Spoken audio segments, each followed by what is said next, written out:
Hello everyone. तो जैसे कि हम लोगों ने लास्ट लेक्चर में बात कर ली थी एल्डिहाइड एंड कीटोन के बारे में। ठीक है, एल्डिहाइड और कीटोन के बारे में हम लोगों ने लास्ट लेक्चर में बात कर ली थी। इस लेक्चर में उस चैप्टर का जो नेक्स्ट मतलब आप कह लो सेकंड सबसे इंपॉर्टेंट पार्ट है जो आपके एल्डिहाइड कीटोन के नेक्स्ट आता है, दैट इज कार्बोक्सिलिक एसिड्स। ठीक है, अब इस चैप्टर को दो पार्ट में डिवाइड करने का हमारा एक मोटिव था। मोटिव ये था कि जो एल्डिहाइड और कीटोन थे उनके केमिकल रिएक्शन और केमिकल प्रॉपर्टीज एक जैसी थी, जबकि जो कार्बोक्सिलिक एसिड था इसकी थोड़ी अलग थी और साथ में ये उनके जैसी नहीं थी। ठीक है, एल्डिहाइड कीटोन जैसी नहीं थी। ठीक है, इसलिए हमको इसको अलग से पढ़ना पड़ रहा है। अब इंपॉर्टेंट पॉइंट ये है कि वहां पे एल्डिहाइड कीटोन से रिलेटेड हमने आपको कुछ पीवाईक्यूज करवाए थे जो कि नीट में आए थे विद ट्रिक्स, कि किस तरीके से हम बड़े से बड़े क्वेश्चन को ट्रिक्स के साथ आसानी से सॉल्व कर सकते हैं, जो कि नीट में आए हुए क्वेश्चंस थे। सेम इसी तरीके से इस लेक्चर का पैटर्न रहेगा जहां पे हम कार्बोक्सिलिक एसिड डिटेल में बात करेंगे फ्रॉम दी बेसिक्स, एंड उसके बाद एंड में हम इसमें भी आपको कुछ नीट के most important and typical PYQs देंगे कि किस तरीके से वो घुमा फिरा के क्वेश्चन पूछते हैं। अब मैं जानती हूँ उन क्वेश्चंस को देखने के बाद आपको ऐसा लगेगा कि मैम ये कितना टफ आता है नीट का पेपर। बस वहीं पे तो मेरा रोल आता है कि आपको ये समझाना कि कुछ भी टफ नहीं है अगर आपने ट्रिक सही से अप्लाई कर रखी है तो। अब सबसे बेसिक से हम लोग स्टार्ट करते हैं जो हम लोग क्लास 12 में हमेशा पढ़ते आते हैं कि भैया कार्बोक्सिलिक एसिड का भी जनरल फॉर्मूला होता है CnH2nO। इसमें भी एक कार्बोनिल ग्रुप होता है। कार्बोक्सिलिक ग्रुप क्या होता है? COOH। तो ये वाला जो C डबल बॉन्ड O है, this is also a carbonyl carbon, जैसे कि एल्डिहाइड कीटोन में होता है वैसे यहाँ पे भी है। अब COOH ग्रुप को हम लोग जब IUPAC नोमेनक्लेचर करते हैं तो लिखते हैं OIC, ओइक एसिड। अगर 3 कार्बन का है तो प्रोपेनोइक एसिड, अगर 2 कार्बन का है तो एसिटिक एसिड, 4 कार्बन का है तो ब्यूटेनोइक एसिड। तो आपके IUPAC नोमेनक्लेचर में ओइक एसिड आ जाता है। ठीक है, अब मैं एक बात बता दूं, IUPAC नोमेनक्लेचर बहुत ज्यादा क्वेश्चन नहीं पूछे जाते हैं इस पार्ट से नीट में। क्यों? क्योंकि ये इतना इजी टॉपिक है कि क्लास 12 का जस्ट पास हुआ बच्चा, बोर्ड दिया हुआ बच्चा भी इसको कर ले जाएगा। और सिलेक्शन कभी उससे नहीं होता कि मतलब आप बिल्कुल छोटे से छोटा इजी से इजी क्वेश्चन निकाल पा रहे हो कि नहीं निकाल पा रहे हो। सिलेक्शन उससे होता है कि जो बाकी ना कर पाए और वो आप कर पाओ। फाइन। तो यहाँ पे हमें ये चीज समझनी है। तो IUPAC नोमेनक्लेचर की वैसे तो मैं लास्ट में एक वीडियो बना दूंगी, बट उस पे इतना ज्यादा अभी परेशान नहीं होना। आइसोमेरिज्म को बहुत डिटेल में नहीं पढ़ना है क्योंकि उससे बहुत ज्यादा क्वेश्चंस नहीं आते हैं। हमें सबसे पहले अपना टारगेट करना है कि हम 150 तक स्कोर कर लें 180 में से इन केमिस्ट्री। और मैं बता दूं मैंने 165 किया था फ्रॉम 180। तो आपको इतना स्कोर करना बड़ी इजी सी बात है। 150 तक कोई बड़ी बात नहीं। आप चाहे तो 170 180 भी स्कोर कर सकते हो अगर आपकी अप्रोप्रिएट स्ट्रैटेजी है और अप्रोप्रिएट अप्रोच है टुवर्ड्स द क्वेश्चन। ठीक है, अब बात करते हैं एसिड की। तो एसिड दो तरीके के होते हैं कार्बोक्सिलिक एसिड। एक होता है मोनो कार्बोक्सिलिक एसिड जहां पे सिर्फ और सिर्फ एक COOH ग्रुप लगा होता है किसी भी मॉलिक्यूल में। एक होता है पॉलीकार्बोक्सिलिक एसिड जिसमें कि दो कार्बोक्सिलिक या उससे ज्यादा कार्बोक्सिलिक ग्रुप लगे होते हैं तुम्हारे किसी भी मॉलिक्यूल में। अब इसको डाई बेसिक क्यों कहते हैं? क्योंकि यहाँ पे दो मॉलिक्यूल है COOH के, तो ये दो बेस को एंटरटेन कर सकते हैं। दो बेस मॉलिक्यूल को एक अकेले ये वाला पूरा मॉलिक्यूल एंटरटेन कर सकता है। That's why it is known as dibasic. ठीक है, पॉलीकार्बोक्सिलिक का मतलब होता है कि जब एक से ज्यादा कार्बोक्सिलिक ग्रुप अवेलेबल हो। अच्छा मैम, ये तो पूरी बात समझ में आ गई। आई नो समझ में आ गई। ये समझ में आते आते आपको लगेगा वाह कितना अच्छा हो गया ना, बट फिर आपको याद आएगा आपने इससे पहले ये चैप्टर पढ़ रखा है किसी कोचिंग में और कहीं स्कूल पे जिसमें आपकी शक्ल कुछ ऐसी थी कि पूरा चैप्टर जब टीचर पढ़ाते हैं तो लगता है बहुत अच्छा पढ़ा रहे हैं, समझ में तो आ रहा है, लेकिन जैसे ही नीट के क्वेश्चन करने जाते हैं तो समझ में आता है कि जो समझ में आया उससे क्वेश्चन नहीं निकले और फिर हमारा मुंह ऐसा बनता है। तो मैं वही कहती हूँ, फालतू में परेशान मत हो, मुस्कुराते रहो, खिलखिलाते रहो और आगे ट्रिक्स तो देखो, क्वेश्चन वहां से निकल जाएंगे। ये वाला काम है आपका जब आप ट्रिक अप्लाई नहीं कर पाते हो, आपको लगता है कितना टफ चैप्टर है, ऑर्गेनिक केमिस्ट्री कैसे करें कैसे करें। और ये शक्ल तब है जब आप पूरे चैप्टर को डिटेल में पढ़ जाओ और आपसे क्वेश्चंस निकलने लगे, और वो ट्रिक सिखाना हमारा काम है। सिलेक्टेड भी एंड देखते हैं आगे कि कैसे होगा। ठीक है, स्ट्रक्चर की बात करते हैं। तो हम सबको पता है कि जो कार्बोनिल कार्बन होता है, यानी ये वाला जो कार्बन होता है, ये प्लेनर सिमेट्री में होता है जो कि एक ट्रायंगल फॉर्म में होता है और इसके बीच का एंगल 120 डिग्री होता है। ये हम सबको पता है। ठीक है, लेकिन आपको एक चीज समझनी पड़ेगी कि कार्बोनिल कार्बन जो था वो कैसे एक्ट करता था। वो आपका इलेक्ट्रोफाइल की तरह एक्ट करता था। क्यों इलेक्ट्रोफाइल की तरह एक्ट करता था? क्योंकि जब भी जैसे एल्डिहाइड था या जैसे कीटोन था, इधर भी आर इधर भी आर, ठीक है, तो ये एल्डिहाइड एंड कीटोन में जब भी ये डबल बॉन्ड टूटता था तो ऑक्सीजन पे नेगेटिव आता था, कार्बन पे पॉजिटिव आता था। इसलिए ये इलेक्ट्रोफाइल की तरह एक्ट करता था क्योंकि रिएक्शन तो सारे कार्बन पे होने हैं ना। हमेशा ऑर्गेनिक केमिस्ट्री में रिएक्शन कहाँ होता है, कार्बन पे होता है, तो इसलिए ये इलेक्ट्रोफाइल की तरह एक्ट करता था, क्योंकि ऑक्सीजन ज्यादा इलेक्ट्रोनेगेटिव है और वो पूरे इलेक्ट्रॉन छीन लेता था। बट अगर आप कार्बोक्सिलिक एसिड की बात करो तो यहाँ पे भी ऑक्सीजन छीनेगा इससे इलेक्ट्रॉन, लेकिन मजे की बात यह है कि यहाँ पे दूसरा ऑक्सीजन जस्ट बगल में लगा है जिसके पास दो लोन पेयर है। यहाँ पे लोन पेयर, जरा ध्यान से देखिएगा, पहले ऑक्सीजन पे लोन पेयर, दूसरे ऑक्सीजन पे लोन पेयर, और यहाँ पे डबल बॉन्ड। हो गई रेजोनेंस की तैयारी। रेजोनेंस की तैयारी का मतलब डबल बॉन्ड के घुमाव फिराव की तैयारी हो गई। जब वो हो गया तो हमें पता है कि रेजोनेंस की वजह से स्टेबिलिटी बढ़ जाती है, तो ये इलेक्ट्रोफिलिक नेचर इसका कम हो जाएगा, ये ज्यादा स्टेबल हो जाएगा। कैसे? ये मान लो डबल बॉन्ड टूटा, फिर से ऑक्सीजन पे नेगेटिव, कार्बन पे पॉजिटिव, तो जैसे ही कार्बन इलेक्ट्रोफाइल बनेगा, जैसे एल्डिहाइड और कीटोन में बन रहा था, तुरंत बगल वाला ऑक्सीजन कहेगा मत परेशान हो, तुम्हारे साथ में डबल बॉन्ड बना लूंगा इस साइड से। ठीक है, तो यहाँ पे चूंकि दो लोग हैं जिनके पास बढ़िया लोन पेयर है और किसी के साथ भी डबल बॉन्ड बना सकता है, इसलिए ये कम इलेक्ट्रोफिलिक होता है as compare to aldehyde and ketone. अब आपको ये चीज समझ में आ गई होगी, तो एआर का एक क्वेश्चन दिल वाला आपका क्लियर हो गया, कि जहां पे एग्जामिनर पूछ सकता है, ठीक है, कि कौन ज्यादा इलेक्ट्रोफिलिक होता है, तो एल्डिहाइड कीटोन ज्यादा होते हैं। अब इनकी बात करते हैं प्रिपरेशन स्ट्रैटेजी की, कैसे कैसे बनाया जा सकता है। अब यहीं पे आती है हमारी अप्रोच। आपने कोचिंग में ये सारे रिएक्शंस पढ़े होंगे, लेकिन एक और दूसरे फॉर्म में पढ़े होंगे और बहुत लंबे लंबे पढ़े होंगे कि ये मैकेनिज्म होता है, वो मैकेनिज्म होता है। मैं यहाँ पे आपको सिर्फ इतना बताऊंगी कि ये ऐसे होता है और इसको ऐसे पढ़ना है, ताकि आपको याद रखना इजी हो। और वहीं पे एक्चुअली काम आता है मेंटर्स का, ठीक है, कि वो आपको ये बताएं कि पढ़ना कैसे है। कंटेंट तो बुक में अवेलेबल है, भर भर के 70 पन्ना 80 पन्ना, या मॉड्यूल देख लो, एक एक मॉड्यूल पूरी ऑर्गेनिक और इनऑर्गेनिक पे है, तो उससे फर्क नहीं पड़ता ना बेटा। ठीक है, तो सबसे पहले हम लोगों ने अल्कोहल्स में भी पढ़ा था कि अल्कोहल को ऑक्सीडाइज करेंगे तो हमेशा क्या बनेगा, कार्बोक्सिलिक एसिड। अब आप मुझे याद दिला सकते हो कि मैम आपने कहा था कि अल्कोहल को जब ऑक्सीडाइज करते हैं तो बनता है एल्डिहाइड, एल्डिहाइड को जब ऑक्सीडाइज करते हैं तो बनता है कार्बोक्सिलिक एसिड।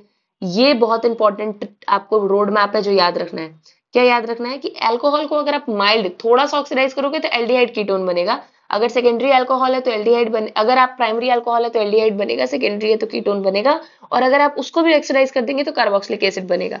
तो अल्कोहल का एंड रिएक्शन मतलब सबसे स्ट्रॉन्गेस्ट ऑक्सीडेशन अगर आप कराएंगे तो बनेगा आपका कार्बोक्सिलिक एसिड। सेम वही चीज यहाँ पे लिखी हुई है कि ये अल्कोहल है, इसको मैंने कार्बोक्सिलिक एसिड में बदल दिया, लेकिन यहाँ जरा रिएजेंट देखिए KMnO4 है या क्रोमियम के सॉल्ट्स हैं। तो इट्स वेरी वेरी इंपॉर्टेंट कि आपको ये चीज समझ में आए कि strong oxidising agent directly alcohol को कार्बोक्सिलिक एसिड में कन्वर्ट कर सकते हैं। जिसको ये कंसेप्ट नहीं समझ में आ रहा, एक बात बताओ, सपोज करो कोई ट्रेन है जो न्यू दिल्ली से पहले लखनऊ आती है, फिर लखनऊ के बाद बनारस जाती है, ये इसका एक रोड मैप है। कोई ट्रेन ऐसी भी होगी जो डायरेक्टली न्यू दिल्ली से अगला स्टॉपेज उसका बनारस और लखनऊ में हो ही ना। सेम वही खेल यहाँ पे हुआ है कि अल्कोहल एल्डिहाइड कीटोन को भी क्रॉस कर जा रहा है, वो डायरेक्टली किसमें, अपने ऊपर वाले प्रोडक्ट यानी कि कार्बोक्सिलिक एसिड में ऑक्सीडाइज हो पा रहा है। ठीक है, तो यही वाला रोड मैप है जो आपको ध्यान में रखना है। फाइन। दूसरी चीज, अगर आप न्यू दिल्ली से डायरेक्ट बनारस पहुंच सकते हो तो लखनऊ से भी तो डायरेक्ट बनारस पहुंच सकते हो। देखो एल्डिहाइड को तुम जरा ऑक्सीडाइज करा दो स्ट्रॉन्ग रिएजेंट के साथ, ये भी कार्बोक्सिलिक एसिड में पहुंच जाएगा। एल्डिहाइड कीटोन को तुम चाहे स्ट्रॉन्ग डालो चाहे वीक डालो, उसका नेक्स्ट स्टॉपेज कार्बोक्सिलिक एसिड ही है, तो उसको वहां तक पहुंचना ही पहुंचना है। तो आप स्ट्रॉन्ग में K2Cr2O7 यूज कर सकते हो, और वीक में आप फेलिंग रिएजेंट या टॉलेंट रिएजेंट यूज कर सकते हो। आप सबको पता है कि फेलिंग बी सोल्यूशन होता था जो कि एल्डिहाइड्स के साथ रिएक्ट करता था, कीटोन्स के साथ नहीं करता था। टॉलेंस रिएजेंट भी एल्डिहाइड और कीटोन को डिफरेंशिएट करने का काम करता है। टॉलेंट रिएजेंट एल्डिहाइड के साथ पॉजिटिव रिएक्शन देता है, कीटोन के साथ कोई रिएक्शन नहीं देता है। इसी में होता है सिल्वर मिरर टेस्ट, कि जब टॉलेंट रिएजेंट किसी एल्डिहाइड के साथ रिएक्ट करता है तो सिल्वर को प्रेसिपिटेट करा देता है, जो कि सिल्वर कलर का दिखता है, और इसको हम लोग बोलते थे सिल्वर मिरर टेस्ट। ये पूरे पीछे वाले लेक्चर्स में कवर्ड है। ठीक है, ये समझ में आ गया। अब ये बड़ा इंपॉर्टेंट है बेवकूफ बनाने का तरीका। देखो कभी भी अगर किसी एल्काइल साइनाइड को आप हाइड्रोलिसिस करा दोगे, साइनाइड है, इसमें से मुझे नाइट्रोजन हटाना है और भर भर के OH चिपकाना है, तो बन जाएगा आपका क्या, कार्बोक्सिलिक एसिड। तो यहाँ पे देखो होता क्या है, C और N के बीच में ट्रिपल बॉन्ड है। जब आप हाइड्रोलिसिस कराओगे तो पहली बार क्या होगा, N के ऊपर नेगेटिव, C के ऊपर पॉजिटिव आएगा, OH आके इस पे अटैक कर देगा। फिर दोबारा अगर आप किसी मिनरल एसिड या बेस के साथ हाइड्रोलिसिस कराओगे तो अब डबल बॉन्ड टूट जाएगा, और यहाँ से दो बॉन्ड टूटने की वजह से एक ऑक्सीजन चिपक जाएगा। इसलिए हमेशा कार्बोक्सिलिक एसिड का सॉल्ट बनता है साइनाइड्स के हाइड्रोलिसिस पे। ठीक है, क्योंकि हाइड्रोलिसिस में OH आयन भर भर के मिलता है, H+ आयन भर भर के मिलता है, तो इसकी वजह से साइनाइड को ये लोग रिप्लेस करा देते हैं कार्बोक्सिलिक ग्रुप में। That is very very important, that you need to know. अगर आप मिनरल एसिड के साथ कराओगे तो चूंकि एसिड में H+ भर भर के होता है तो डायरेक्टली आपका कार्बोक्सिलिक एसिड बनेगा। अगर आप बेस के साथ कराओगे तो चूंकि Na या K मेटल वगैरह मिलेगा, तो ये कार्बोक्सिलिक एसिड का सॉल्ट बना देगा। क्यों? क्योंकि मेटल वेस्ट थोड़ी जाएगा, वो भी तो कहेगा हमको चिपकाओ कहीं। ठीक है, करना कुछ नहीं है, अगर मेटल चिपका है तो पानी या HCl डाल दो, वापस से जो Na है वो H से रिप्लेस हो जाएगा। ठीक है, होता यही है, आपको इतनी बातें क्लियर होनी चाहिए। फिर एग्जामिनर्स का फेवरेट, जहां से पता नहीं उनको कितना मजा आता है क्वेश्चन बनाने में, that is Grignard's reagent. This is the hotspot topic which is asked each and every year in alcohols, in aldehyde ketones और in carboxylic acids. Very very important. Grignard reagent भूले तो इसका मतलब तुम्हारे दिमाग में कुछ सही नहीं था जब तुम पढ़ रहे थे। ठीक है, आपका ध्यान कहीं और था जब आप पढ़ाई कर रहे थे, अगर आप ग्रिग्नार्ड भूले किसी चैप्टर में तो। ग्रिग्नार्ड रिएजेंट में मैंने आपको हमेशा बताया है कि RMgX, इसमें क्या होता है, कार्बन की एक चेन होती है, एक हैलोजन होता है और बीच में एक मेटल लगा रहता है, जिसकी वजह से ये हाईली रिएक्टिव होता है, क्योंकि मेटल की पावर होती है कि ये तुरंत इतना अनस्टेबल है कि इसको तुरंत हाइड्रोजन दो ये निकल जाए यहाँ से। मेटल इतना ज्यादा छोड़ना चाहता है कार्बन वाले ग्रुप को। ठीक है, अगर आप ग्रिग्नार्ड रिएजेंट को CO2 के साथ ड्राई आइस या ड्राई ईथर के साथ रिएक्ट कराओगे, हमेशा कार्बोक्सिलिक एसिड बनेगा। क्यों कार्बोक्सिलिक एसिड बनेगा? ये R वाला ग्रुप है, इसमें CO2 ऐड हो जाएगा और इसमें ड्राई आइस या ड्राई ईथर जो होता है, इसमें क्या होता है, जरा सा भी सोल्यूशन में अगर इसको H+ मिला तो ये तुरंत बना लेगा आपका carboxylic acid. So that is a very very important point that you need to know. और इसी पे लगती है ट्रिक्स कि हमें पता है ग्रिग्नार्ड रिएजेंट पे CO2 ऐड करा रहे हो, सिर्फ और सिर्फ कार्बोक्सिलिक बन सकता है और कुछ बन ही नहीं सकता। तो यहाँ पे आपके ट्रिक का एप्लीकेशन होता है। मुझे पता है कि अगर टॉलेंस रिएजेंट कराने के बाद किसी का पॉजिटिव साइन आ रहा है, इसका मतलब लास्ट में एल्डिहाइड बन रहा है। लास्ट में एल्डिहाइड बन रहा है, इसका मतलब क्या, पीछे या तो वो अल्कोहल रहा होगा, तभी तो ऑक्सीडाइज करके एल्डिहाइड बनाओगे ना। तो ये कुछ अगर की पॉइंट्स आपके दिमाग में एकदम फिट जगह पे बैठ जाएं, तो जैसे मैं क्या करती थी ना, 1 मिनट लगता है लोगों को कि अरे 1 मिनट में एक क्वेश्चन करना है नीट में, बड़ा मुश्किल काम है। मुझे दे दो केमिस्ट्री का क्वेश्चन, मैं 1 मिनट से भी कम, 1 मिनट तो मुझे लगता है मैं 1 मिनट में 2-3 क्वेश्चन तो आराम से निकाल ले जाऊंगी। इतना इजी होता है वो। अगर आप स्पेसिफिकली बात करो इनऑर्गेनिक और ऑर्गेनिक की, फिजिकल में भी अगर आपको ट्रिक पता है तो आप निकाल ले जाओगे। So that's why it is very very important कि आप इन चीजों पे फोकस करो कि कैसे ट्रिक लगानी है। देखो बेटा, मैं कभी नहीं कहती कि मैं बेस्ट टीचर हूँ, मैं कभी नहीं कहती, बेस्ट जैसा कोई शब्द मैं मानती ही नहीं हूं। हमेशा ये होता है कि हमारे लिए क्या सबसे ज्यादा सूट कर रहा है। इस टाइम पे टाइम नहीं है कि तुम लंबे लंबे लेक्चर्स देखो, और जो देख रहे हैं वो बाद में बहुत रिग्रेट करेंगे, क्योंकि मैटर ये करता है कि तुम क्वेश्चन नीट के निकाल पा रहे हो कि नहीं। ये कोई मैटर नहीं करता कि तुमने कितनी बड़ी बड़ी किताबें पढ़ी हैं। ठीक है, आगे आते हैं। पांचवा तरीका क्या है आपका कार्बोक्सिलिक एसिड बनाने का? ये जो अमाइड है, अमाइड भी क्या होता है? अरे भैया, कार्बोक्सिलिक एसिड क्या होता था? COOH। अगर तुमने इस OH को क्लोराइड लगा दिया तो ये क्या बन जाता है तुम्हारा?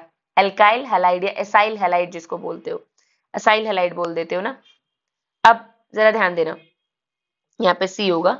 ठीक है, अब जरा ध्यान देना, ये अगर हमने एक ऐसे करके लगाया तो OH को रिप्लेस करा के तुम कुछ भी बना सकते हो। इसको हैलोजन लगाओगे तो क्लोराइड लग जाएगा, इसमें अमोनिया एक्ट कराओगे तो NH2 रिएक्ट हो, NH2 चिपक जाएगा। एक बार मैं फिर बना देती हूँ, जैसे ये है तुम्हारा। अब इसमें OH हटाते जाओ, दूसरे ग्रुप ऐड कराते जाओ, हैलोजन लगाओगे तो क्लोराइड चिपक जाएगा, या फ्लोराइड हो सकता है या ब्रोमाइड, मतलब जो भी हैलोजन तुम रिएक्ट कराओगे उसकी जगह पे एल्काइल आपका हैलाइड बन जाएगा, यहाँ पे C होगा। ठीक है, अगर आप इसमें अमोनिया रिएक्ट कराएंगे तो NH2 चिपक जाएगा। ठीक है, अगर आप इसमें वाटर रिएक्ट कराएंगे तो हमेशा वापस से OH चिपक जाएगा। तो ये चीजें आपको ध्यान में रखनी होती हैं कि आप OH को बड़ी आसानी से यहाँ पे रिप्लेस करवा सकते हो किसी भी दूसरे न्यूक्लियोफाइल से।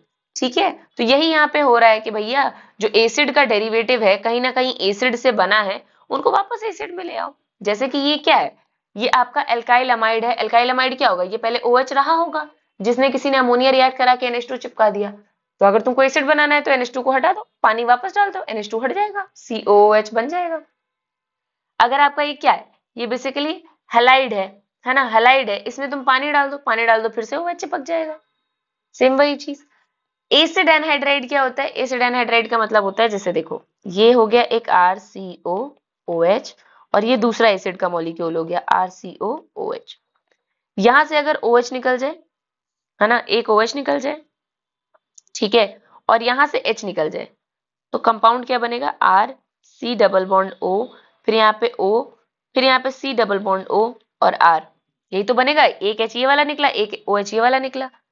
इसी को तुम ऐसे नहीं लिख सकते हो, RCO2O। इसी को तो शॉर्ट फॉर्म में लिखा गया, यही तो है आपका एसिड एनहाइड्राइड, कुछ और थोड़ी है। ध्यान से देखो, पानी निकालना है तुमको दोनों में से मिला के, एक पानी माइनस करो, यहाँ से OH ले लो, यहाँ से H ले लो, जो बचेगा उसको चिपका के लिख दो, और जो चिपका के लिखोगे उसी को बोलते हैं एसिड एनहाइड्राइड। मतलब एसिड था, उसको तुमने इतना ज्यादा हीट कर दिया कि दो एसिड के मॉलिक्यूल आपस में चिपक गए, दैट इज एसिड एनहाइड्राइड। तो अगर तुमने हीट करके पानी निकाला है तो पानी ऐड करा दो, ऐड करा दोगे तो वापस से अपने प्रीवियस मॉलिक्यूल्स में चला जाएगा। सिंपल। ठीक है, तो ये सारी चीजें आपको समझ में आनी चाहिए। इतनी आई होप बातें क्लियर होंगी। ठीक है, तो ये आपको मैकेनिज्म समझ में आ गया होगा कि किस किस तरीके से आप बना सकते हो कार्बोक्सिलिक एसिड। फिर और तरीके क्या है? फिर से वही, ईस्टर कैसे बनता था बेटा? एसिड और अल्कोहल को मिलाओगे तो ईस्टर बनेगा। ये हम लोग ऑलरेडी अल्कोहल वाले चैप्टर में पढ़ चुके हैं। एसिड और अल्कोहल को मिलाओगे ईस्टर बनेगा। ईस्टर भी एसिड का एक डेरिवेटिव है, जैसे अमाइड एक डेरिवेटिव है, हैलोजन एक डेरिवेटिव है, वैसे ही अगर तुमने उस पे एसिड ऐड करा दिया तो ईस्टर बन जाएगा। ईस्टर को तुम वापस से पानी डाल दो, जैसे ही पानी डालोगे वो अपने पेरेंट चीज में वापस चला जाएगा। जैसे एसिड एनहाइड्राइड था, उसमें तुमने पानी डाला तो वापस से एसिड बन गया। एसिड क्लोराइड था, उसमें तुमने पानी डाला तो वापस से एसिड बन गया। एसिड अमाइड था, इसमें तुमने पानी डाला, वापस से एसिड बन गया। तो मतलब जिन चीजों से तुमने एसिड से आगे बढ़े हो ना, उनको पीछे ले आओ। अमाइड था, पानी डालो वापस से एसिड। हैलाइड था, पानी डालो वापस से एसिड। एनहाइड्राइड था, पानी डालो वापस से एसिड। ईस्टर था, पानी डालो वापस से एसिड। तो मतलब जिनसे जिस भी कंपाउंड को तुमने एसिड से बनाया है उसको बस बैक स्टेप ले आओ। ठीक है, एल्कीन और एल्काइन में कैसे एसिड बना सकते हो? कुछ नहीं करना है, ये जो डबल बॉन्ड लगा है, जैसे हम लोग साइनाइड का तोड़ते थे वैसे तोड़ के ऑक्सीडाइज कर देना है OOH में। तो कोई भी स्ट्रॉन्ग ऑक्सीडाइजिंग एजेंट ये काम कर सकता है जो डबल बॉन्ड तोड़ने की कैपेसिटी रखे। डबल बॉन्ड टूटेगा, KMnO4 क्या करेगा? उसको एसिड में ऑक्सीडाइज कर देगा। डबल बॉन्ड पे तोड़ना इतना आसान इसलिए ना क्योंकि यहाँ पे तुरंत वो ऑक्सीजन चिपका देगा। ऑक्सीजन चिपका के जैसे ही पानी डालोगे OH इसके साथ चिपक जाएगा, बात खत्म। ठीक है, तो ये चीजें आपको ध्यान में रखनी है। उसके साथ साथ क्या होता है, एल्काइल बेंजीन को अगर तुमने ऑक्सीडाइज कर दिया ओजोन वगैरह में, तो वो तुरंत फिर स्ट्रॉन्ग ऑक्सीडाइजिंग एजेंट के साथ डायरेक्टली एसिड बनाता है, उसके नीचे वो रुकता ही नहीं है। ठीक है, क्योंकि बहुत स्ट्रॉन्ग ऑक्सीडाइजिंग एजेंट का काम होता है हमेशा लास्ट स्टेशन पे छोड़ना, और ऑक्सीडेशन सीरीज का लास्ट स्टेशन क्या है? Carboxylic acid. सबसे पहले स्टार्ट होता है अल्कोहल से, फिर बनता है एल्डिहाइड या कीटोन, और लास्ट स्टेशन आता है कार्बोक्सिलिक एसिड। रिडक्शन में जस्ट इसका उल्टा चलता जाता है। ठीक है, तो ये आपको समझ में आ गया। अब बात करते हैं कुछ फिजिकल प्रॉपर्टीज के बारे में। फिजिकल प्रॉपर्टीज में क्या है कि लोअर जो आपके आपका कार्बोक्सिलिक एसिड है वो ना कलरलेस लिक्विड्स होते हैं, जबकि जो हायर कार्बोक्सिलिक एसिड्स होते हैं वो वैक्सी कलरलेस सॉलिड्स होते हैं। ठीक है, हायर मेंबर ओडरलेस होते हैं, कोई ओडर नहीं होती उनमें, और लोअर मेंबर्स की तो बहुत पंजेंट ओडर होती है। अगर मुझे नहीं पता आप लोग कितने लोग केमिस्ट्री लैब गए हो कि नहीं, एसिटिक एसिड वगैरह की भी पंजेंट ओडर होती है, जैसे अमोनिया की बहुत पंजेंट ओडर होती है, वैसे ही एसिटिक एसिड की भी बड़ी पंजेंट सी ओडर होती थी जो आप लोग पहचान सकते हो अगर आपने एक्सपीरियंस किया हो कभी तो। ठीक है, अब बात करते हैं बॉइलिंग पॉइंट एंड सॉल्युबिलिटी की। मैंने बार बार हर चैप्टर में हर टॉपिक में इस चीज को इंपॉर्टेंट इसलिए दिखाया है क्योंकि कभी भी वो आपसे ट्रेंड पूछ सकते हैं कि किसका बॉइलिंग पॉइंट ज्यादा है, किसका ये कम है, किसका वो कम है। अब इसको हमको आंसर कैसे करना है? सिंपल सी बात, जो हाइड्रोजन बॉन्डिंग कर पाएगा पानी के साथ उसका बॉइलिंग पॉइंट भी ज्यादा होगा, उसकी सॉल्युबिलिटी भी ज्यादा होगी, और जो नहीं कर पाएगा उसका दोनों कम रहेगा। तो boiling point and solubility carboxylic acid की ना ज्यादा होती है एल्डिहाइड, कीटोन और अल्कोहल के कंपैरिजन में। ऐसा क्यों मैम? ऐसा इसलिए बेटा, जरा ध्यान से समझना क्यों। सपोज करो, यहाँ पे मैं आपको बना के दिखाती हूँ। ये आपका ये आपका कार्बोक्सिलिक ग्रुप है, R इस पे लगा हुआ है। ये आपका एल्डिहाइडिक ग्रुप है, और ये आपका कीटोन का ग्रुप है। ठीक है, तो मुझे एक बात बताओ, एल्डिहाइड कीटोन में सबसे ज्यादा रिएक्टिव कौन होता है? Ma'am aldehyde more than ketone. क्यों? क्योंकि मैम एल्डिहाइड एक टर्मिनल ग्रुप है जिसमें लास्ट में एक हाइड्रोजन चिपका है, बड़ा छोटा सा होता है, तो कोई भी दूसरा आके इसके साथ रिएक्शन कर सकता है इस साइड से।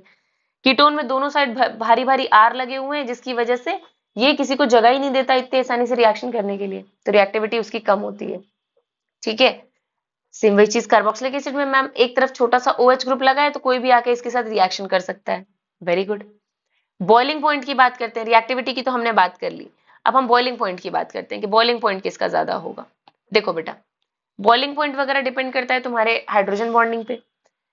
यहाँ पे जो OH है ये दूसरे मॉलिक्यूल के O के साथ बड़े आसानी से हाइड्रोजन बॉन्डिंग कर सकता है, बड़ी स्ट्रॉन्ग।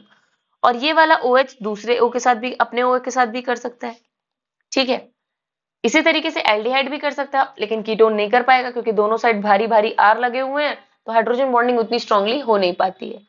ठीक है, इसी वजह से कार्बोक्सिलिक एसिड्स का बॉइलिंग पॉइंट और सॉल्युबिलिटी एल्डिहाइड से ज्यादा होता है, एल्डिहाइड का कीटोन से ज्यादा होता है। क्यों? क्योंकि इसमें पहली बात तो दो ऑक्सीजन है, मतलब बहुत ज्यादा हाइड्रोजन बॉन्डिंग हो सकती है।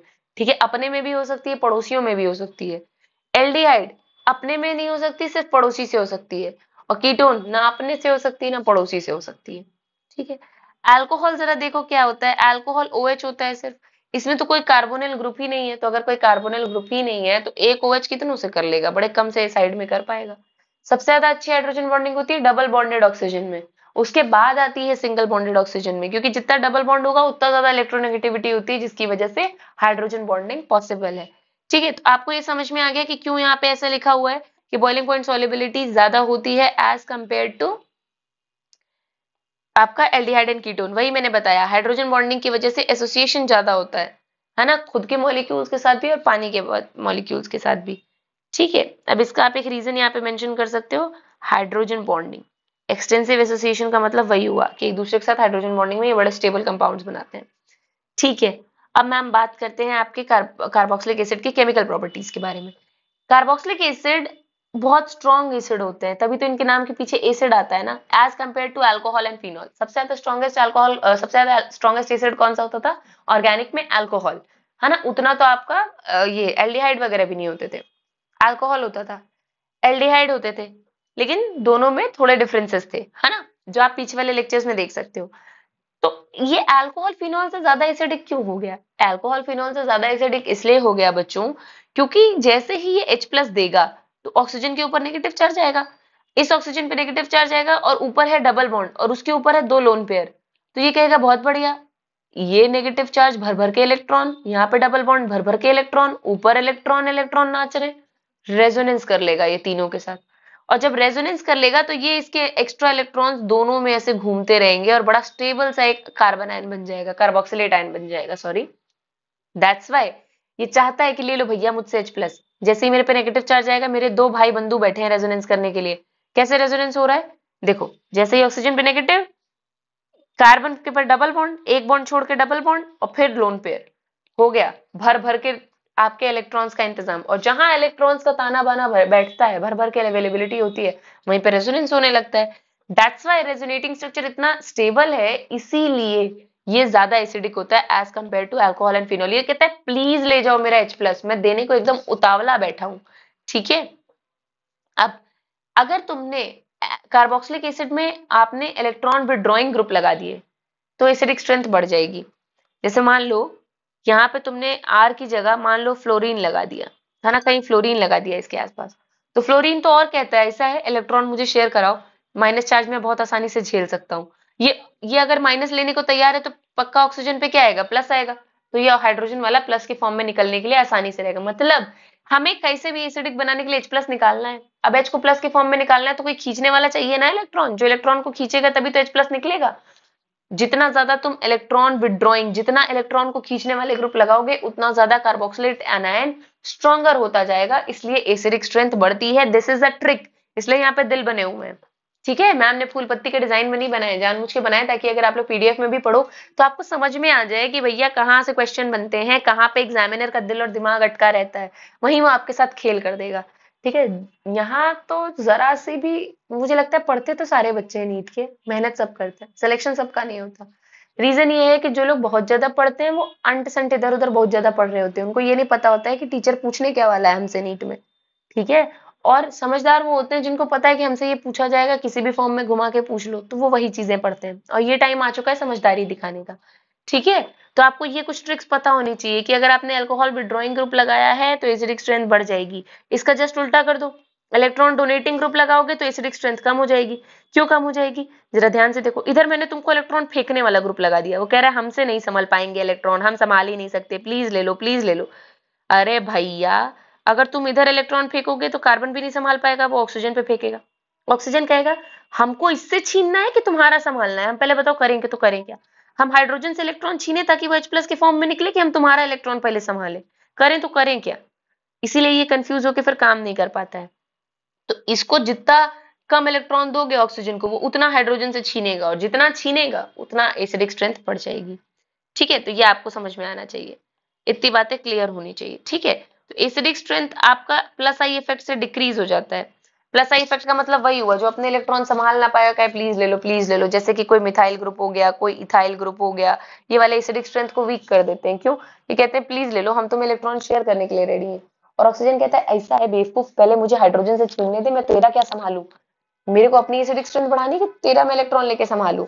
ठीक है, तो ये वाली चीजें होती हैं। तो प्लस आई इफेक्ट जो है वो एसिडिक स्ट्रेंथ को डिक्रीज कर देता है। तो इस पेज में जितनी भी लाइनें लिखी हैं ये आपके ट्रिक के फॉर्म में आपको याद रखनी है।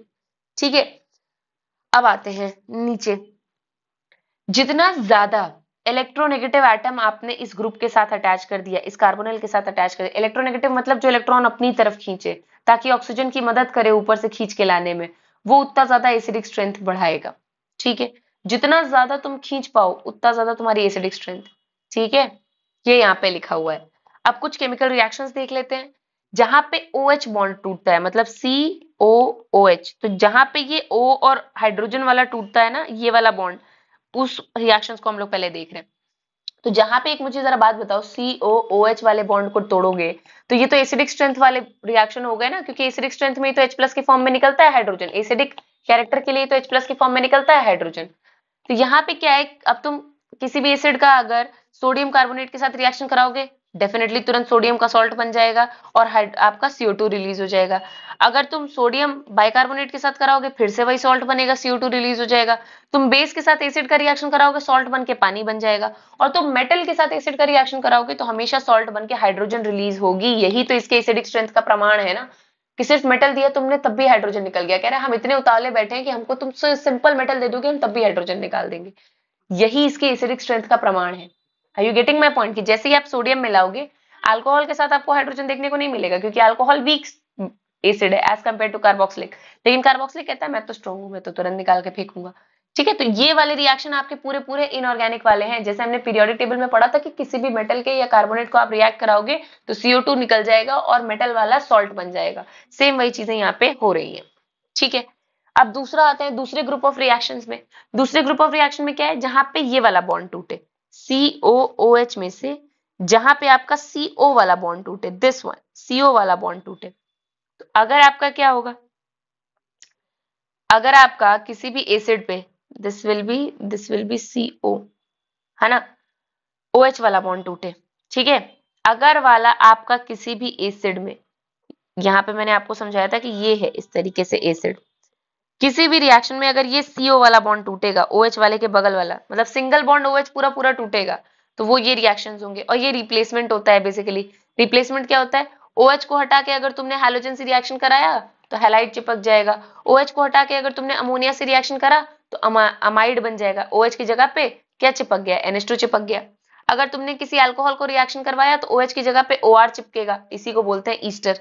ठीक है, और अगर तुमने किसी एसिड का दूसरे एसिड के साथ रिएक्शन करा दिया तो एसिड एनहाइड्राइड बन जाएगा। नहीं समझ में आया, फिर से देखिए, मैं एक बार आपको फिर से समझाने की कोशिश करती हूँ। देखो, ये तुम्हारा कार्बोक्सिलिक एसिड है।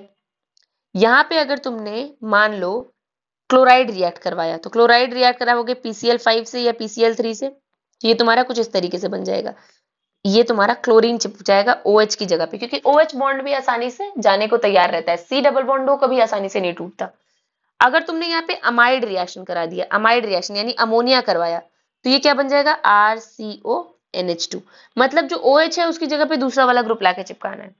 अगर तुमने अल्कोहल रिएक्शन कराया, सपोज करो अल्कोहल कराया R-OH, तो क्या बन जाएगा, RC डबल बॉन्ड O, और यहाँ से क्या आएगा OR, तो OR-, क्योंकि अल्कोहल भी एसिडिक है तो H+ के फॉर्म में टूटेगा, और किसके फॉर्म में टूटेगा, RO- के फॉर्म में टूटेगा। और जो RO- होगा वो OH की जगह ले लेगा, क्योंकि OH एक न्यूक्लियोफाइल है तो दूसरा न्यूक्लियोफाइल ही उसकी जगह ले सकता है। तो यहाँ पे बनता है आपका ईस्टर्स।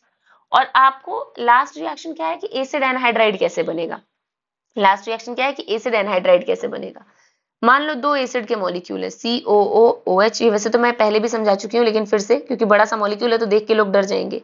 ये दो एसिड के मॉलिक्यूल है, अब तुम इसको हीट करोगे किसी भी डिहाइड्रेटिंग एजेंट के साथ। डिहाइड्रेटिंग का मतलब जो पानी निकालने के कैपेसिटी रखे, तो एक से OH निकलेगा, एक से H निकलेगा, और ये दोनों आपस में चिपक जाएंगे। तो ये क्या बनेगा, R डबल बॉन्ड CO, फिर बनेगा O, फिर बनेगा C डबल बॉन्ड R, दोनों एक दूसरे से चिपक जाएंगे, and that is known as acid anhydride, that you should need to know. ठीक है, तो आपको ये समझ में आ गया कि किस तरह से रिप्लेसमेंट रिएक्शंस होते हैं। फाइन, ये हम लोग अल्कोहल फिनॉल में भी पढ़ चुके हैं, तो आप वहां पे भी देख सकते हो। अब तीसरा रिएक्शन जिसमें कि COOH पूरा पूरा रिएक्ट करेगा। अगर आप किसी भी बेस के प्रेजेंस में कैल्शियम ऑक्साइड के साथ हीट करोगे तो वो COOH ग्रुप जो है ना वो कार्बोनेट बना के निकल जाएगा और सिंपल आपका एल्केन बना देगा।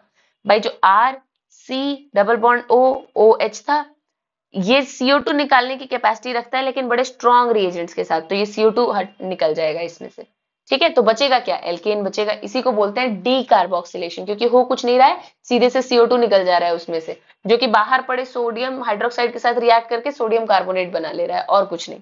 ठीक है, अगर आप उसको बहुत स्ट्रांगली रिड्यूस करोगे तो वैसे तो आपका क्या होता है, कार्बोक्सिलिक एसिड को रिड्यूस करके एल्डिहाइड कीटोन में जाना चाहिए, लेकिन बहुत स्ट्रांग रिएजेंट है लाइक लिथियम एल्यूमिनियम हाइड्राइड या B2H6 in presence of ether, तो वो डायरेक्टली अल्कोहल में चला जाएगा। इसको बोलते हैं रिडक्शन। ठीक है, ये तीसरा, जहां पे एग्जामिनर्स का बड़ा दिल आया रहता है और ये बड़ा पूछा भी जाता है, this reaction is your Hell Volhard जिंकलस्टीन्स रिएक्शन। ये क्या है, हेल-वोल्हार्ड जिंकलस्टीन्स रिएक्शन क्या है बेसिकली, इसमें ये कहता है कि कोई भी कार्बोक्सिलिक एसिड जिसके पास अल्फा हाइड्रोजन हो, वो हैलोजन और रेड फास्फोरस की मदद से अल्फा हाइड्रोजन को निकाल के अपने ऊपर हैलोजन चिपका सकता है।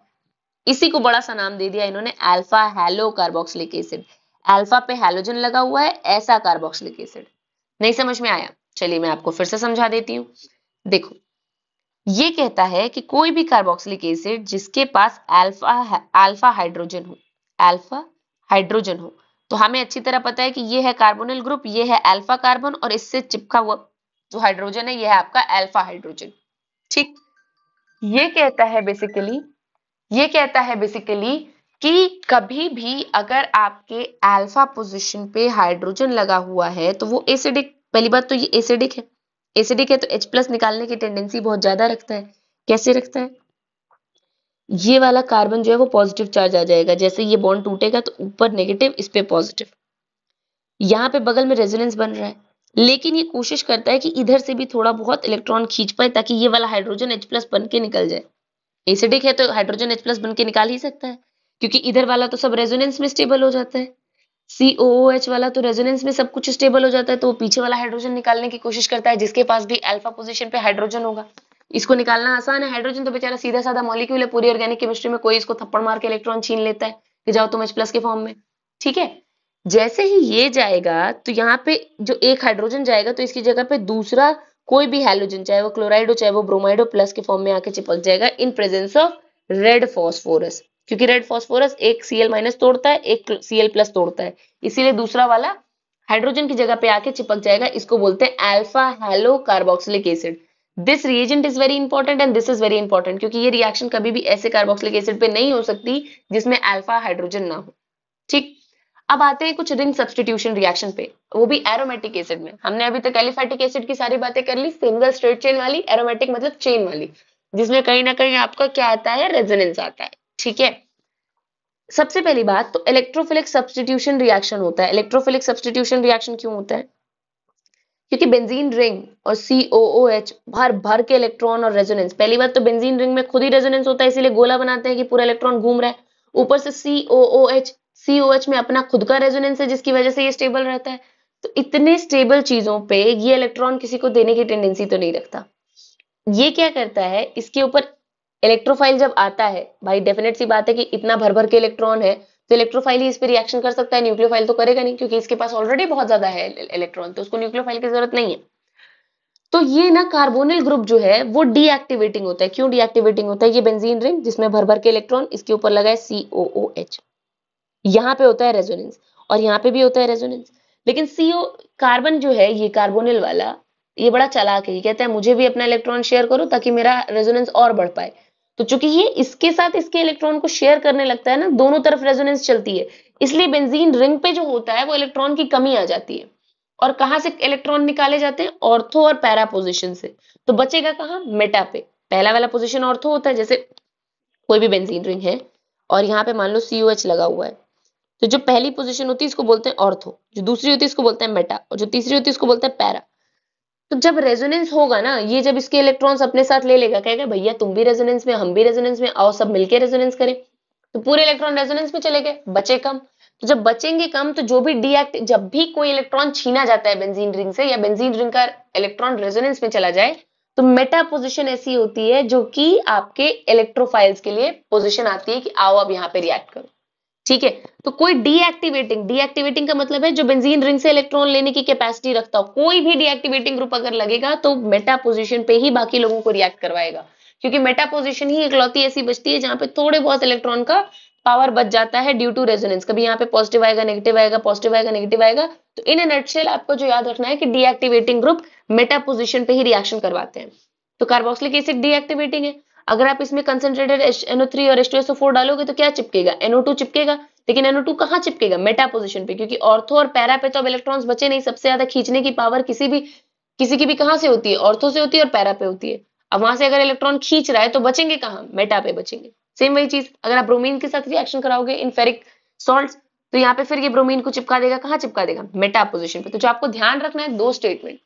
एक्टिवेटिंग ग्रुप का मतलब है जो इसको इलेक्ट्रॉन देने की कैपेसिटी रखे, लाइक क्लोराइड, लाइक आपका OH और लाइक आपका CH3, वो हमेशा ऑर्थो और पैरा पे रिएक्शन करवाते हैं।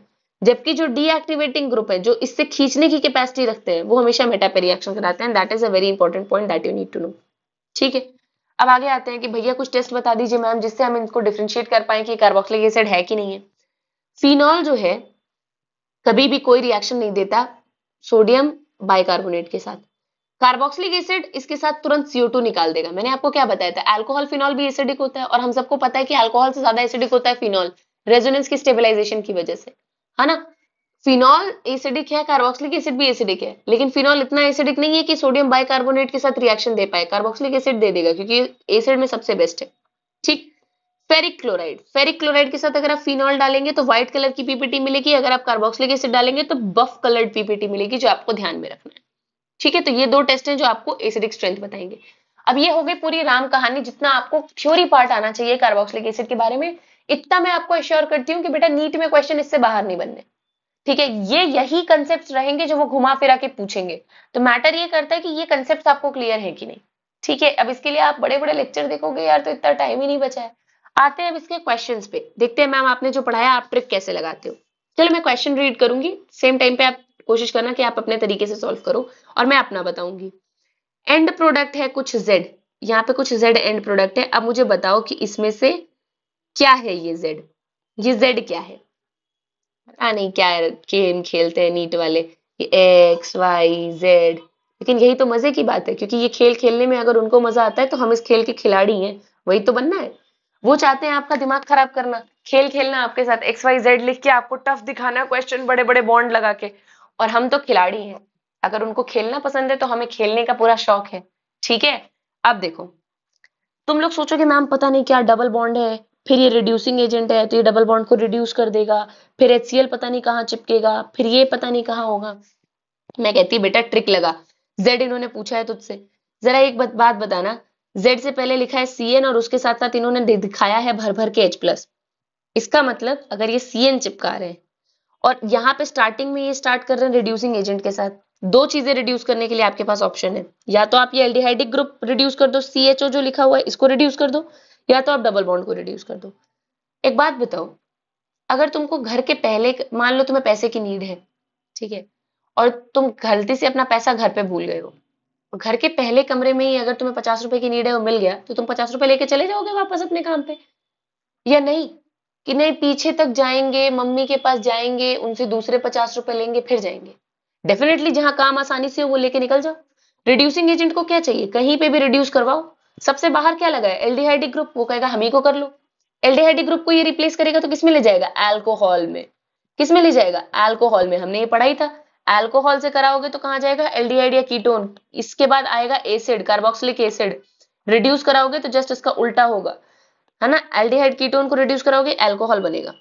अल्कोहल में तुम क्या चिपका रहे हो? Cl। तो मतलब जो अल्कोहल तुमने बनाया है OH लास्ट में, उसमें तुम क्लोराइड रिएक्ट करवा रहे हो HCl से, इसको रिप्लेस करा दो क्लोराइड से, और हैलोजन को रिप्लेस करा दो साइनाइड से, तभी तो KCl लगा रहे हैं। और हमने तो पढ़ाई है, हम तो खिलाड़ी हैं, कि साइनाइड का एंड प्रोडक्ट हमेशा कार्बोक्सिलिक एसिड बनता है, साइनाइड के हाइड्रोलिसिस से कार्बोक्सिलिक एसिड बनता है, अभी पढ़ के आ रहे हैं। तो Z पक्का कार्बोक्सिलिक एसिड है। कौन सा कार्बोक्सिलिक एसिड है? अब ये देखना है, जिसमें डबल बॉन्ड एकदम सेफ हो, क्योंकि डबल बॉन्ड ये क्यों रिड्यूस करेगा जब इसको साइड में एल्डिहाइड मिल रहा है। तो भैया एल्डिहाइड कह रहा है हम साइड में पड़े हैं, हमको पहले रिड्यूस करो, तुम अंदर क्यों घुसे जा रहे हो? पहले हम आसानी से मिल रहे हैं, हमको ले लो रिड्यूस करने के लिए। तो ये वाला ऑप्शन तो बिल्कुल नहीं हो सकता।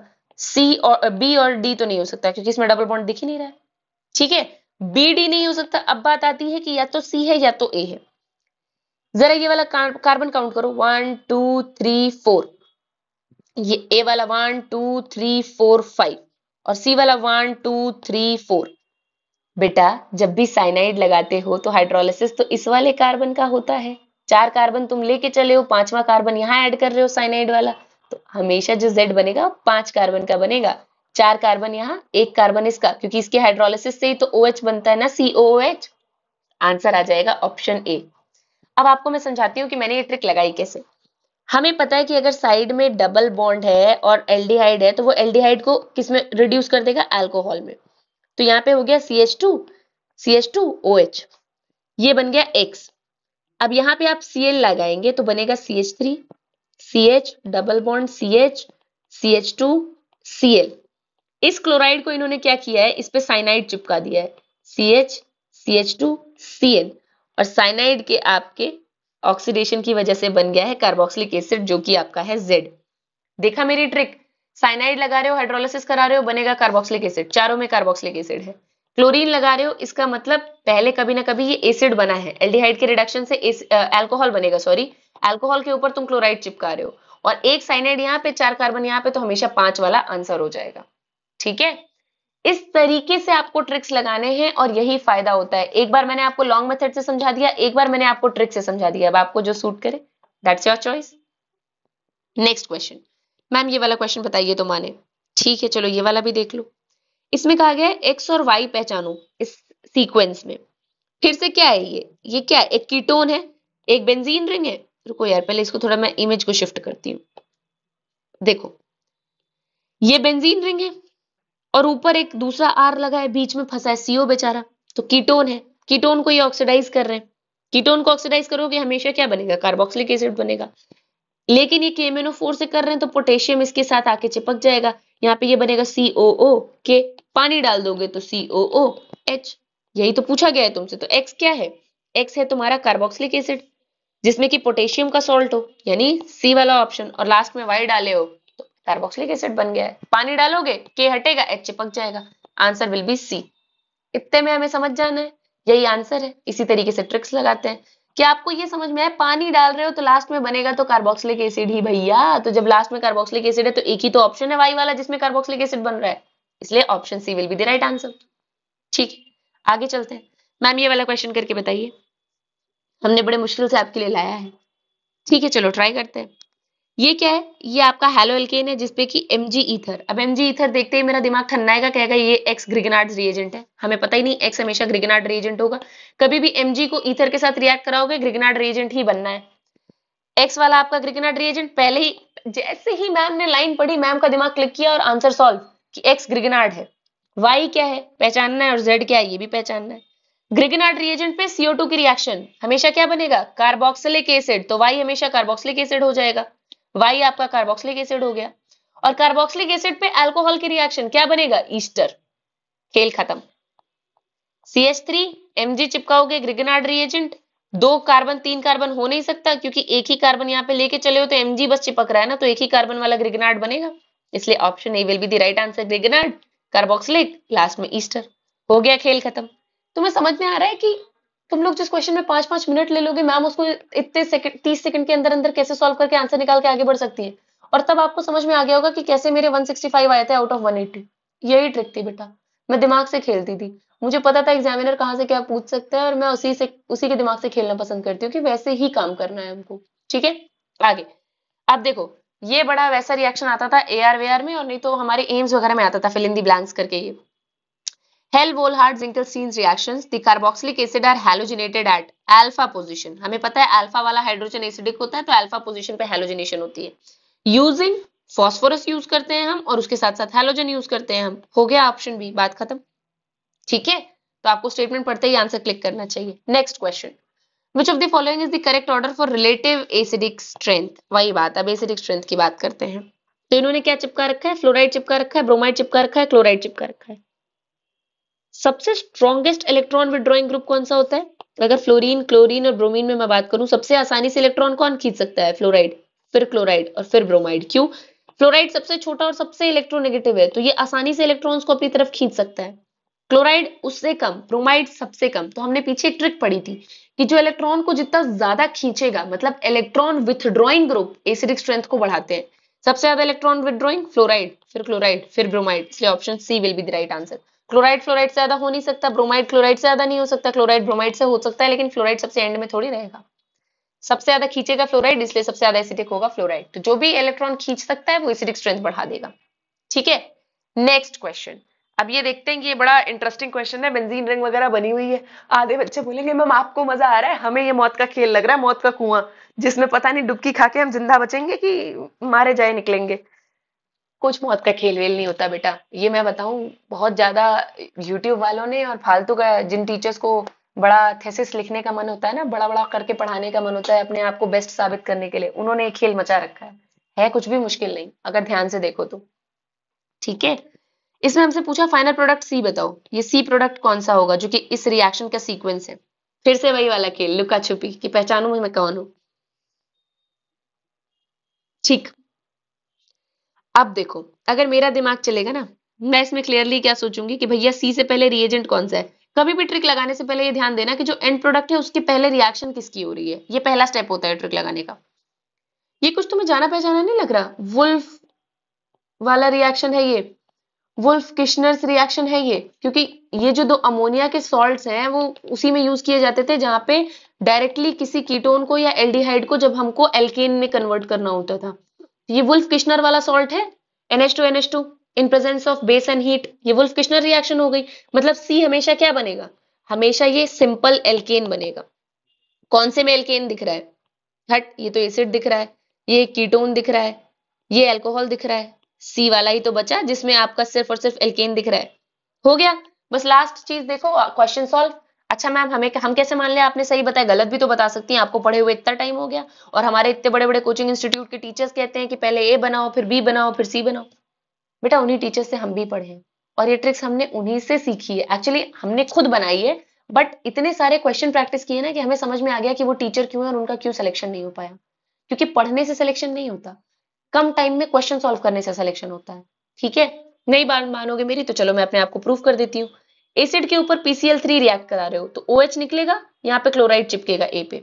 ठीक, क्लोराइड चिपका है तो अब क्या करना है, क्लोराइड चिपका है और यहाँ पे आपका बेंजीन लगा हुआ है, तो फ्रीडल क्राफ्ट वाला रिएक्शन होगा।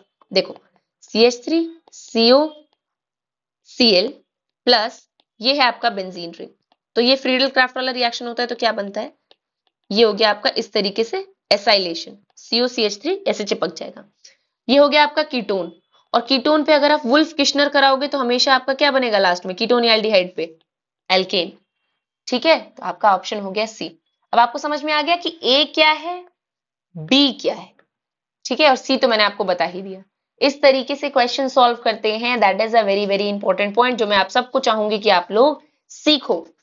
कोई भी ना, मैं बोलूंगी मेरे पास तुमसे ज्यादा आईक्यू नहीं है, तुमको देख के बड़ा लग रहा होगा कि अरे मैम के पास तो, कुछ लोग होते हैं जिनके पास इतना आईक्यू होता है, सबके पास थोड़ी होता। बेटा मैं बहुत सिंपल बहुत नॉर्मल सी इंसान हूँ जैसे आप लोग हो, आपसे बहुत ज्यादा एज डिफरेंस भी नहीं होगा। मैंने अपना सिलेक्शन लिया था जब मैं मतलब कह लो 18 हुई नहीं थी, 18 होने वाली थी, मतलब वही है 17 साल की उम्र में मैंने सिलेक्शन लिया था। तो मैं आप सबको सिर्फ इतना सिखाऊंगी, ट्रस्ट योर सेल्फ।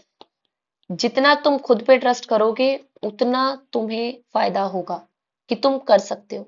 ठीक है, अगर मैं कर सकती हूँ तो तुम भी कर सकते हो, मेरे और तुम में कोई फर्क नहीं है। अगर फिर भी आप अपनी कुछ भी पर्सनल इश्यूज या कुछ भी डिस्कस करना चाहते हो तो हमारे टेलीग्राम ग्रुप पे इस सारे लेक्चर के आपके नोट्स PDF फॉर्मेट में मिल जाएंगे, है ना। आप जाके अबाउट सेक्शन में या डिस्क्रिप्शन में टेलीग्राम ग्रुप ज्वाइन कर सकते हो जहां पे आप इंटरैक्ट कर सकते हो, क्योंकि वो मेरे लिए बड़ा ईजी है वॉइस नोट के थ्रू इंटरैक्ट करना। हम पोस्टिंग्स में हैं, हम कहीं पे भी हैं, आपके मैसेजेस देखेंगे, एक वॉइस नोट छोड़ देंगे, एक वॉइस नोट का मैसेज आपको ड्रॉप कर देंगे, ताकि आप कनेक्टेड फील करो और आपको आपकी प्रॉब्लम्स का सोल्यूशन मिल जाए।